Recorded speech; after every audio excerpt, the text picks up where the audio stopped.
I'm going to my village. I don't want to allow my driver to drive because they will just be the express road they want to be run.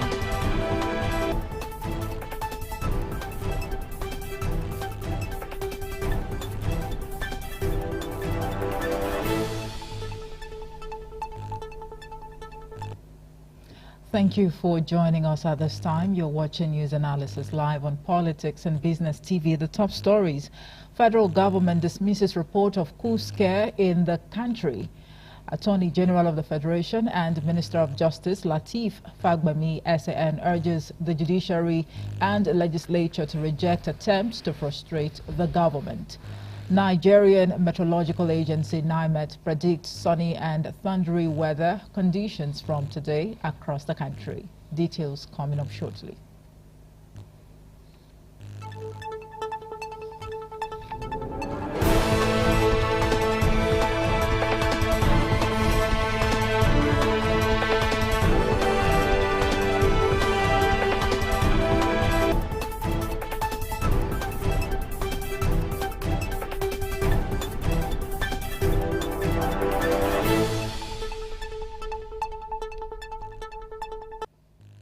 Welcome back. I am Orosanye. Now, the Nigerian Labour Congress (NLC) yesterday made a 17-point demand to President Bola Tinubu to assuage the poverty, hunger, and mass suffering inflicted on the citizens by the policies of the federal government. This is even as Governor Seyi Makinde of Oyo State participated in the protest in Ibadan, the state capital, saying there are hunger and anger in the land. However, leaders of NLC yesterday suspended a two-day nationwide protest after the first day, saying its suspension was based on the fact that a street action achieved overwhelming success. In a communique at the end of its National Executive Council NEC meeting yesterday in Abuja, President of NLC and Acting General Secretary Joe Ajaero and Ismail Bello said the NEC in session, having reviewed the execution of the first day of the nationwide protest to assess its effectiveness, took the decision on further necessary action to guide Congress in its effort at engaging government to protect the people and Nigerian workers from the increasing scourge of hardship. In the meantime, the federal government has dismissed a report of a coup scare in the country, saying it was unequivocally false and a heinous act of disinformation.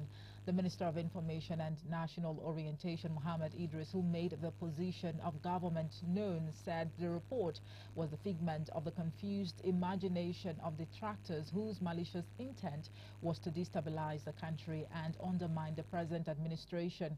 Idris said the government would neither be distracted nor intimidated into abandoning the ongoing reforms aimed at rejuvenating the economy and creating a pathway of prosperity for the citizenry. He said it was now evident that some desperate individuals had resorted to publishing fake news to erode public trust in the government and sow the seed of discord in the country. Media report quotes Idris as saying that the government would exercise its rights within the Federal Republic of Nigeria's laws to contain rogue actions to destabilize national security and the nation's hard-earned democracy. The federal government, in collaboration with the International Organization for Migration, IOM, has successfully repatriated another batch of 147 irregular Nigerian migrants stranded in Libya. Ambassador Kabir Musa, chargé d'affaires on Twitter of the Nigerian mission in Libya, disclosed this in a statement. Musa said the evacuees who departed Tripoli International Airport on Tuesday aboard chartered flight UZ-189 were expected to arrive at Murtala Mohammed International Airport, Lagos, on the same day in the evening. Musa expressed appreciation to the Libyan authorities who have at all times supported successful exercises. In other news, the Attorney General of the Federation and Minister of Justice, Lateef Fagbemi SAN, has urged the judiciary and the legislature to reject attempts to frustrate the government. He added that the court should reject attempts by private individuals to disrupt government procurement procedures using baseless injunctions. The AGF spoke while delivering a paper titled Strengthening the Synergy Between the Executive, Legislature and Judiciary under the Rule of Law. executive perspective at the hybrid refresher course for judges and cadis in Abuja. The special advisor to the President on Communication and Publicity, Office of the AGF and Minister of Justice, Kamaruddin Ogundele, disclosed this in a statement which quoted Fagbemi as saying, and I quote, "It is my firm submission that the courts must continue to reject any attempt to be manipulated or employed by any individual or entity for personal benefit." End of quote. The AGF stressed the need for courts to reject situations where private persons seeking to scuttle the government's procurement procedures as provided in the procurement laws or other governmental processes by approaching the court to acquire spurious injunctions. You're watching News Analysis live on Politics and Business TV. Still to come, Federal Executive Council FEC has approved the adoption of the Oronsaye Report aimed at reducing the cost of governance for implementation. Now, while mixed reactions have been trailing this development, there are a number of questions that comes to mind with cognizance to the renewed hope agenda of President Tinubu-led administration in ensuring efficiency and also reducing the cost of governance. The National Secretary, Coalition of United Political Parties, Peter Ameh, will be joining us in a moment to discuss this and other matters. To join us again.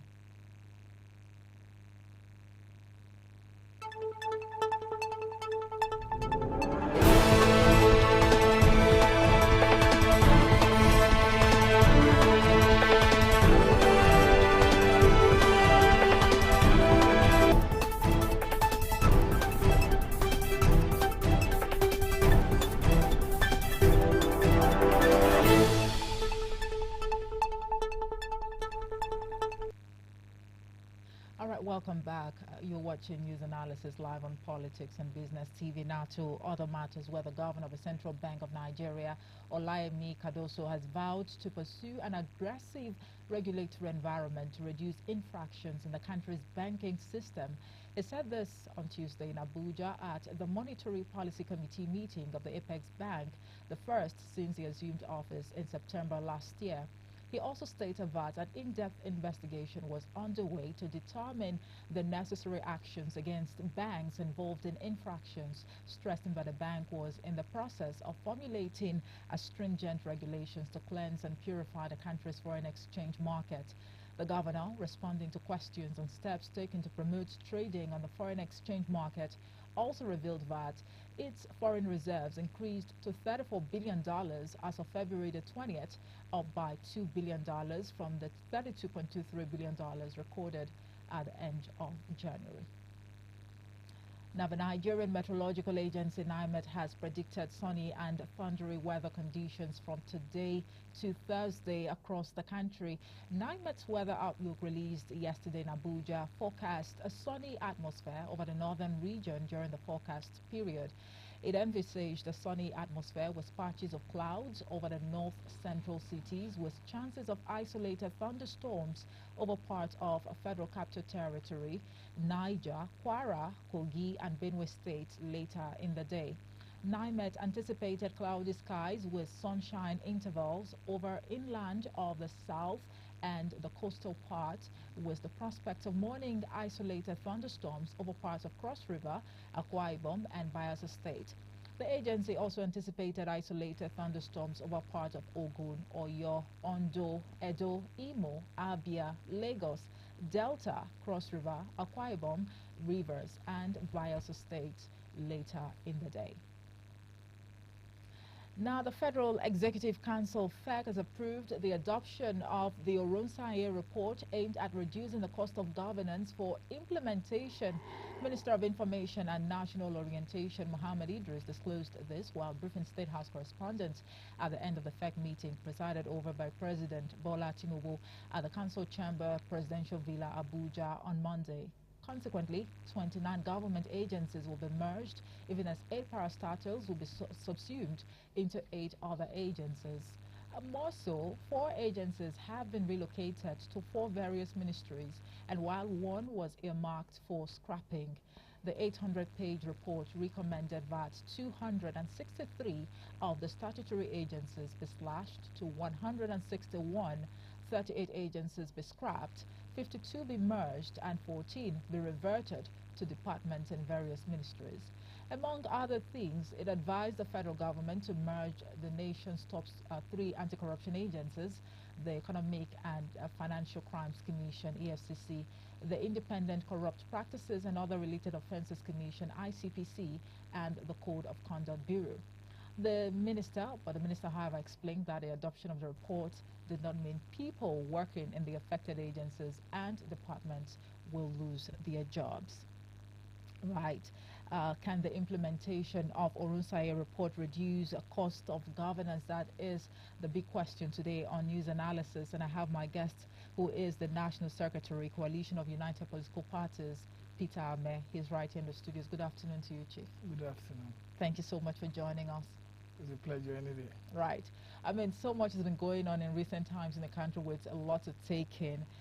We just woke up to the news of, the federal government under the leadership of President Bola Tinubu, adopting, the famous Oronsaye Report. While a number of Nigerians have applauded him for being bold because this report has been a subject, of debate for some time now. You trace it back to, the former president under the PDP, umbrella. That's former President Goodluck Jonathan, from his administration to that of, former President Muhammadu Buhari, and now here we are. So for some Nigerians, it is a bold step, and indeed, the President Bola Tinubu has, been quite daring when it comes to implementing policies. But on the other hand, some Nigerians actually think the president is ill-advised. Do you think he is ill-advised, to implement the famous Oronsaye Report, considering the confusion it will cause?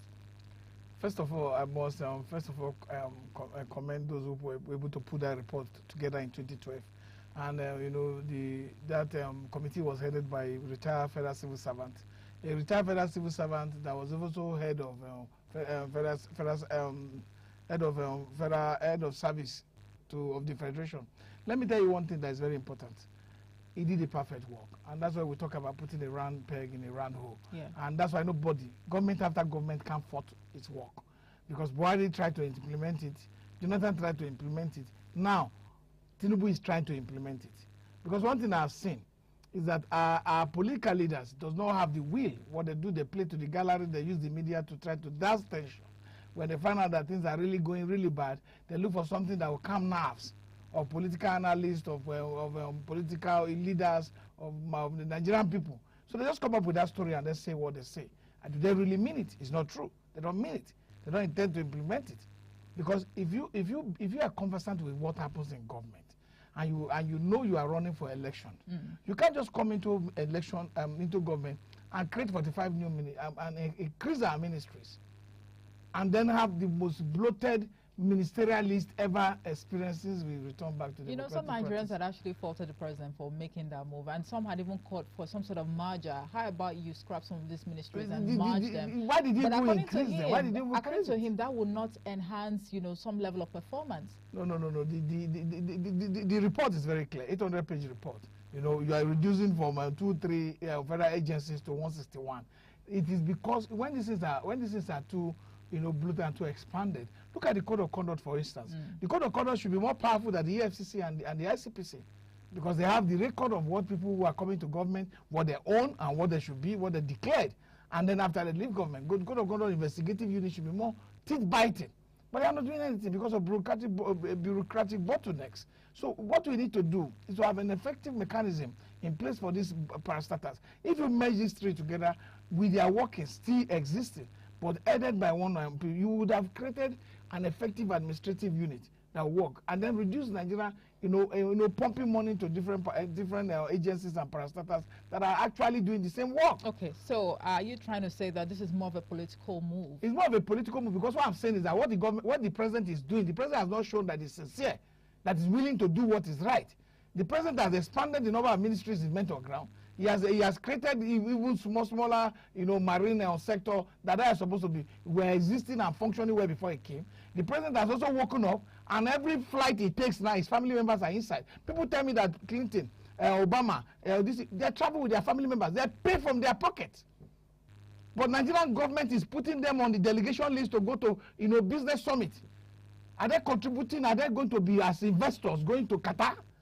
These are the expenses we are talking about. You can't be talking about cutting costs of governance and expanding it. Look at the president in January came out and said that his international travels, the list of dignitaries that will go, and in local travels, they released those lists. The international travel is about 22 or 20 or so. As we speak, the list is for the international travel to Qatar is about 50. Where you cited the names of his, his two sons. Right. Well, I think that will be a conversation for another day. But how justified is the implementation of this report in the face of socio-economic challenges bedeviling the country at the moment? If the president implements this report with all sincerity, if he's determined to make sure Nigeria have the benefit of cost-costing measure when it comes to government spending and management and cutting costs for government, if he does that, and then also cut size of the expenses that is within government parastatals, National Assembly and co, because National Assembly increased their budget from 130 billion or 140 billion also to about 400 billion. So you look at it, if you can cut all this out and then channel this to proper quarters like infrastructure, road, we don't have road from here to Lokoja, we don't have road in major Nigerian roads are dead. Because without road, you can't transport food. You can't put your goods and services, they can't move effectively to one location to the other. And then we increase the cost of product and the cost of production. So if you can put all these things together and make the Nigerian work, government is not supposed to be in business, like I've always said. Government is supposed to provide an enabling environment for businesses to thrive. So look at this report is a perfect report.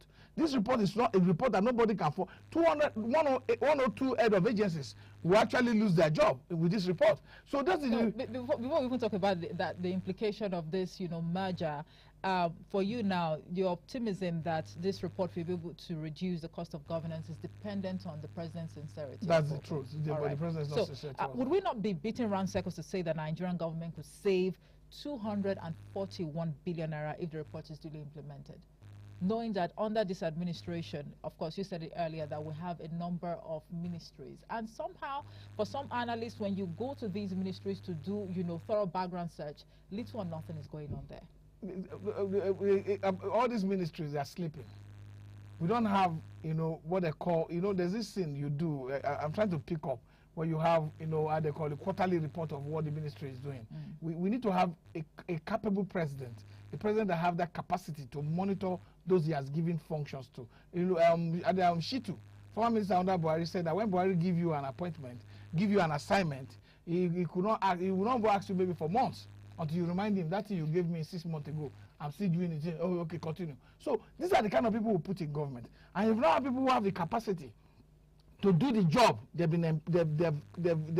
bestowed upon themselves, because sometimes Nigerians don't elect these people. So they come into this government, they can't do the job properly, they can't undertake what they should undertake properly, and then they put Nigeria into this fiasco of discussion. Every time we talk about implementation, when are we going to really see the actual work being done to make sure that our ministry are accountable, our ministry are responsible, our ministries are productive? That is the essence of having these ministries in the first place. Well, indeed, we have a long way to go. But as it is, do you think merging some of these agencies will encourage some sort of underperformance? Let's take a look at EFCC and ICPC. Merging these two with the Code of Conduct. Don't you think that will bring about some level of underperformance? No, I don't think so. The Code of Conduct is not doing anything as of now. What are they doing? Apart from the time they tried Tinubu and then Saraki. Okay, how about the ICPC and the EFCC? ICP and the EFCC is doing well. There's no doubt about that. And then if you can improve, and put this work together, because their functions are overlapping. It's about you are coming into government. You say you have 5 properties. You are going out of government and you have 50 properties. That's what Code of Conduct does, and that's what the EFCC is doing. And some of these properties you acquire while you're in office. Why? Why do you use government resources, to enrich yourself and family? So then you look at the ICPC. All these things are the same work. If it's properly structured, sincerely, we cannot just be creating jobs through government, because we think we could, use it as political settlement for the boys, or to use this as political settlement for the political party we belong. Then we are not looking at the cost implication for the Nigerian people. See, our people are not, there's no employment in this country. those who are employed in some of the private sector are underemployed. They don't get paid very well. So if we must do something right, for the first time on TV, so that people don't see me as if I'm always attacking, I saw that the president talked about, levy for expatriates, which is a good idea, because these people are taking the local jobs. They are not doing anything. They just come to maybe weather all these professionals. They come to take local jobs, and Nigeria gets nothing from it, and then we'll repatriate their funds that they generate back to their country. So that's a good thing that the president have done. I hope it works, because I go to a lot of companies where we do business together, and I found out that they are using Nigerians and they are not paying well, and they are making so much money, and they are expanding within our territory. So government must wake up and say, this Orosanye Report, this Stephen Orosanye Report, is a good book. Everybody has gone through it and they can't fault it. And since every government, successive government can't fault it, can we please really implement this? Can we please do this and merge these organizations and then put them together so that Nigeria can start to save some money? But another question is, when you talk about this underperformance as, a concern, it would be how well these people will be able to harmonize their thoughts to work effectively. Aren't you concerned about that? I'm not talking about when people work in private sector. You could see banks the way they are. I mean, an agency where the job description is completely different from mine, and we are going to be merged. No, the job description within FCC, I told you, like I've explained, the job descriptions are not different. Within some of these organizations, they're called Voice of Nigeria, the Radio Corporation. What is it? They're about broadcasting, about giving out information. All you need to do is to put certain departments in place and let them be on one body. Then you have two senior head of agencies. They are using, security vehicles. We are spending money on their accommodation. These are the issues. Okay, so for the heads of these agencies, I mean, if you're going to leave or if you're going to merge FRCN to the Voice of Nigeria, for example, where we have director generals and all of that, what happens to, the leadership structure? They came through political patronage. It's not because they did one advert in Nigeria and people with better qualification appeared, an interview was done and you were chosen. So if Nigerians now feel that this is costing Nigeria and then dragging Nigerian backward and creating more huge expenses for the already overburdened economy, and Nigeria feels this is the right thing, I think the head of agency should be happy.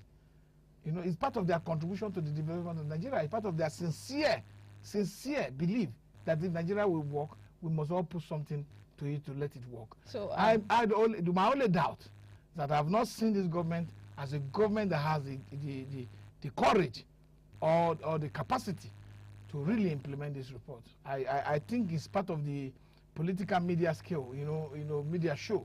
You think usually, so? Yes, that's what I think. I mean, for an administration that removed fuel subsidy, unplanned, unstructured. Look at where we are.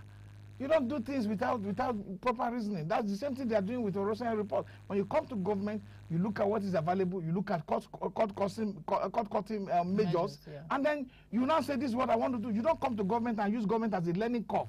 And as a practice, you do this today, policy today, you somersault it tomorrow. You come, you expanded the ministries to 45, or maybe 43, I don't know. You expanded it to 45.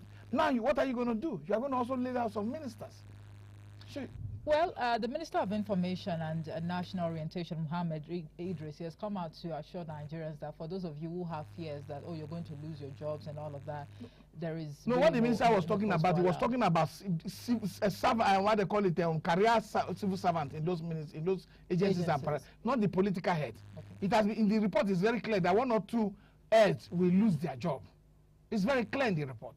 So if that is not happening, then there's no implementation. Well, is that even the right path to follow? What is? I mean, 1 or 2, 102. Okay, will lose their job. Yes, with head of agencies. Why not absorb these people, into some other department? No, they are not. They are political appointees. No, but does it matter? It matters. They can go back into their private business. You understand? You are doing something. I'm doing something now. I'm doing into business now, and government called me to serve the people. I will resign from my company, go into the government, serve the government, and then when I return back to my company. Do you not think that will breed some sort of sabotage at the end of the day? No, what kind of sabotage? When government has capacity to monitor those who intend to sabotage the government.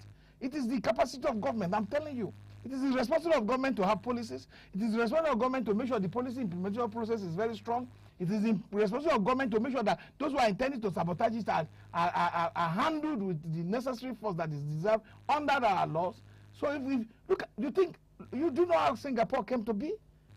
There were hard measures, there were hard austerity measures that were taken, and people saw the leaders. Are Nigerians ready for hard measures? The hard measures must come from the leaders. The problem is that Nigerians have been advised over the years to tighten their belt, Why the leaders are not doing the same? So it has to be a top-to-bottom approach. A top-to-bottom approach. The leaders, the president must reduce his convoy. He must reduce the expenses he makes in the presidential villa. You hear from Michelle Obama the last time that while living in the White House, you do any excess thing, you pay for food. If you are supposed to eat 4 lunch in the afternoon and your family goes to eat 6, 8 lunch, you pay for the over. How then would you now react to the comments made by Benjamin Kalu, I think yesterday or the day before yesterday, that the salaries of lawmaker is a far cry from what Nigerians actually perceive it to be? Benjamin Kalu has been somebody I've known for 20 years. When I saw that comment, I really felt broken because I felt as a young man going into government, he would do something really different. Our problem in Nigeria is not with the salary of those in the National Assembly. Our problem is the non-transparent process, how they call it, process in the execution of their constituency project. That's number one. And the allowance, the bogus allowances they receive, and the kind of the way they spend money on themselves, like the 160 million vehicles that they bought when they got in. These are the issues that had extra costs. If you look at their salary, it is nothing to write home about. They could use that as managed because they earn more than every other person. Like somebody works up and tells me that but the salary is different from the allowances. It's different from the allowances. Okay. Those are the issues. Those are where we have problems. So nobody should come and deceive us on national television that you are sacrificing. If you are sacrificing, we know. But do you think at the end of the day, coming back onto the the discourse, do you think the government is ready for the resistance that is most likely going to follow this report, the implementation of this report? I'm very sure if every government is not thinking about the next election, if it's not thinking about 2027, there's no resistance that will come up, because as long as the civil servants, who are the people who will bear the main brunt if they are sacked, who have no probably social security to rely on, if political heads of agencies are reduced, they'll wait for another time. There will always be political appointments. After all, the politics, here in this part of the world is more like that of compensation, right? A chop arrangement, and that's what we're asking them to stop. Okay. On a final note, will it be intelligent to say that implementing this report will mean that the government is putting the cart before the horse? Putting the cart before the horse, I don't think so. I think that they are putting the cart before the horse in the way, like I've said. For me, I have a problem. I don't believe they can do it. I don't believe they intend to do it. I think they are under pressure at the moment, and they wanted to give Nigeria something to relax with. Maybe we'll see in the next 6 months and see if they can have the audacity to go with it. That's just what I want to look at. Well, there are a lot of things that promises the government have actually made in the past, in recent past, and the truth is Nigerians are waiting patiently for these things to be implemented. I think lack of implementation seems to be the big issue that we have had to deal with as a nation.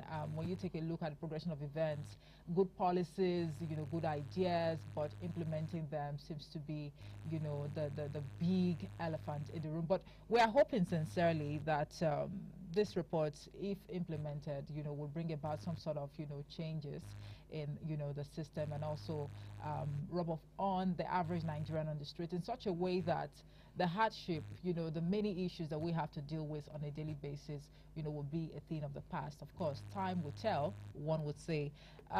National Secretary, Coalition of United Political Parties, Peter Ameh, thank you so much for talking to us. Thank you for having me. And that's it for news analysis today. Thank you so much for watching. I am Ameh and I'll be back at the top of the hour with the news updates. Good afternoon.